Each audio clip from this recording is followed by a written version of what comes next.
Now I give the floor to the representative of the Syrian Arab Republic.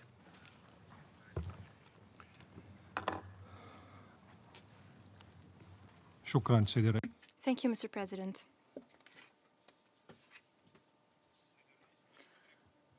Mr. President, we need to understand the important discussions that have occurred in this chamber today. I invite you to review a report by the Daily Mail in January 2013. Then it was withdrawn. This report shows email correspondence between officials at Britam Defence Company, a British company. In this report, a plot was presented that Washington approved, and the content was as follows. Qatar, in cooperation with Turkey, is going to finance and sponsor rebels in Syria to use chemical weapons. And it was going to blame the Syrian government for the use of those weapons. So this is a British report, a report published by a British newspaper in 2013, not a Syrian newspaper. Unfortunately, Mr. President, some in this council are dealing with the false accusations that were used to invade Libya and Iraq as if it was just an incident in passing that can be forgotten. It is an incident that can be repeated whenever, and impunity is guaranteed. No, Mr. President, no. Fortunately, in this council, some of the members do not forget. Russia today did not obstruct the work of the Security Council. It worked on preventing another tragedies such as that we've witnessed in Libya and Iraq. It complied with the purposes of the Charter at a time where we lack integrity. The vote of the Russian Federation is saving the Security Council and preventing the manipulation of UN mechanisms. The president, at least, should have the same courage as the leader of UNSCOM, a Swedish leader, and the leader of ICANS, that did not approve the American invasion of Iraq. Mr. President, in the Syrian Arab Republic, in the Syrian Arab Republic, a founding member of the United Nations, we still believe that the United Nations plays a vital role in finding solutions to crises when member states comply with the purposes of the Charter, foremost among which is the maintenance of international peace and security, the main responsibility of the Council. But the fact of the matter is that there are 3 permanent members of this Council that are adopting policies of hegemony and aggression. They regard the United Nations and the Security Council as merely an administrative office or a commercial entity to reach their aims. Fortunately, there are 2 permanent members that oppose such practices, that curb this hegemony and aggression. Were it not for these 2 countries that are committed to the purposes of the Charter, our world today would have seen more destruction, more wars, more crises, more of the likes of Al-Qaeda and ISIL and the Nusra Front, entities that were created by those 3 countries since they decided to sponsor terrorism and use it as a weapon against all those that oppose their interventionist policies. We in the Syrian Arab Republic, we still believe that it is the principles of the international law and the purposes of the Charter that should govern international relations. We still believe that the truth and the law will prevail at the end, as the only alternative is chaos.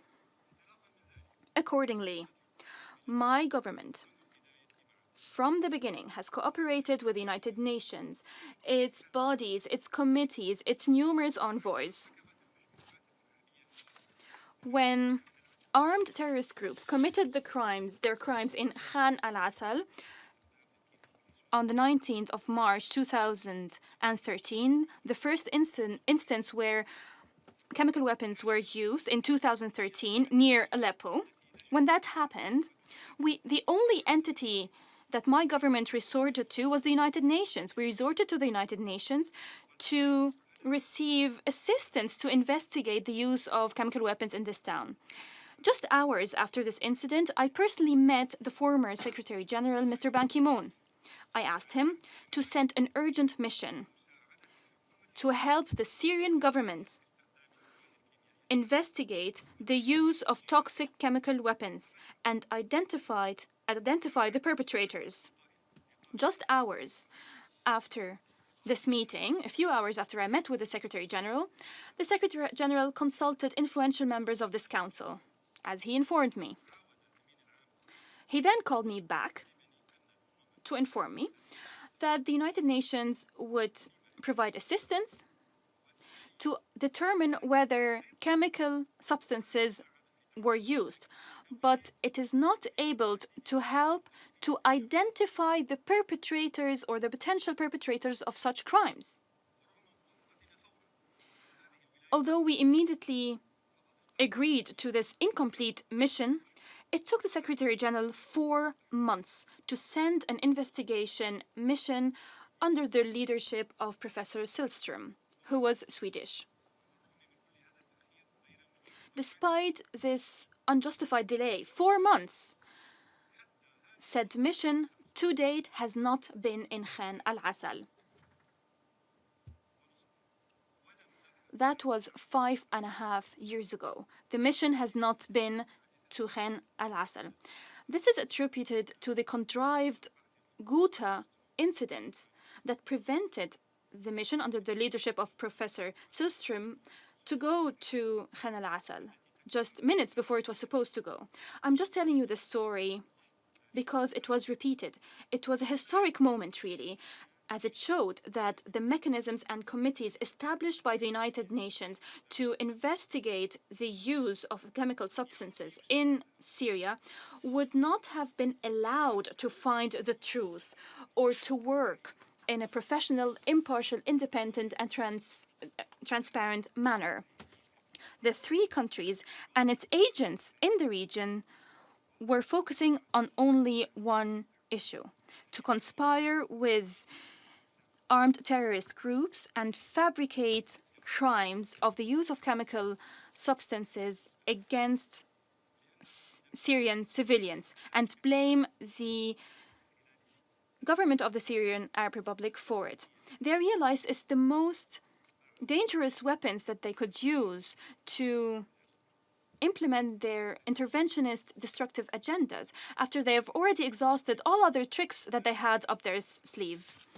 Mr. President, we in the Syrian Arab Republic, we do not oppose the establishment of investigation mechanisms that are independent and professional to determine who used chemical weapons. We were the first to ask for such assistance, as I just elaborated. We believe that the Russian-Chinese draft resolution, which was opposed by the 3 countries, aimed at improving the mandate and make it consistent with the standards contained in the international terms of references, away from politicization, away from the pressure that has been exercised by the US, the UK, and France. This draft resolution would have rectified the path of this mission. It would have enabled this mission to reach conclusions based on physical, conclusive evidence that cannot be interpreted in many ways, cannot be falsified, and cannot be manipulated. Any draft resolution that does not consider these standards and safeguards would just be a PlayStation, would just be a desperate attempt to continue this dangerous undertaking of remote investigations of relying on false witnesses, on information provided by terrorist groups, on open sources such as the White Helmets, on early warning bodies that predict the unknown, that have the ability to see chemical weapons carried by aircrafts flying at a distance of several kilometers. I remind you, ladies and gentlemen, that the United States was quick to ask this council to extend the mechanisms just 48 hours after the seventh report was issued. Although it was revealed by now that the report has already been prepared and written in the dark rooms of London, Paris, and Washington, the leadership of the mechanisms only had to sign and seal the report to present it to you on the 7th of November. It didn't have to burden itself with noting down the remarks made by council members and respond to it during that session. I will not repeat the remarks I made during that session, whether legal, technical, or scientific. These remarks provided a rebuttal of this report, and they regard the methodology and the false conclusions that the report came up with concerning Khan Sheikhoun. What some of you might not know is that there is a British expert from the permanent mission of the United Nations that has promoted the same findings of the report before the report was issued. And when I say the same findings, I mean exactly the same, the exact wording, the exact terminology, and exact information. What impartiality, what professionalism are we talking about here when we have British experts visiting all missions to promote the findings of the report? Mr. President, my country, Syria, has complied with the provisions of the Convention of the Prohibition of Chemical Weapons. We have not had any toxic chemical substances since we became party to the convention in 2013. And this was confirmed by Sigrid Kaag, the head of the Joint Mission for the Elimination of Chemical Weapons in Syria. Syria believes that the use of chemical weapons is immoral and it is condemned wherever and whenever those weapons are used and regardless of the circumstances. In conclusion, Mr. President, we and a number of governments of other member states believe that the time has come for this council to shoulder its responsibility to maintain international peace and security in a balanced manner. To that end, some members of the council must make sure that their actions match their words, especially those who are enthusiastic about extending the mechanisms the American way. Those must demonstrate the same enthusiasm to ensure the implementation of Security Council resolutions. Some of them are based on Chapter 7 of the Charter, and to investigate in the violations of those resolutions by government. Those countries should also consider the hundreds of letters that we sent to the Council on the support and funds and arms presented and provided by the governments of the USA, France, UK, Saudi Arabia, Qatar, and Turkey to terrorist armed groups in Syria, and the continuous support provided by Israel to al-Nusra Front in the separation zone. It led to the abduction of 2 members of the contingents of Fiji and the Philippines as part of UNDOF.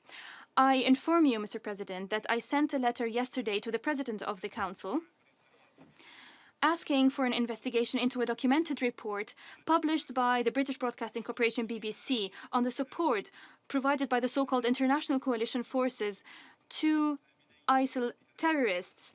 This support was supposed to secure the exit of ISIL and provide them with shelter and to obstruct operations of the Syrian army and its allies. We look forward to the same level of enthusiasm that you demonstrated today in dealing with all the issues that I've mentioned in my statement. Thank you, Mr. President.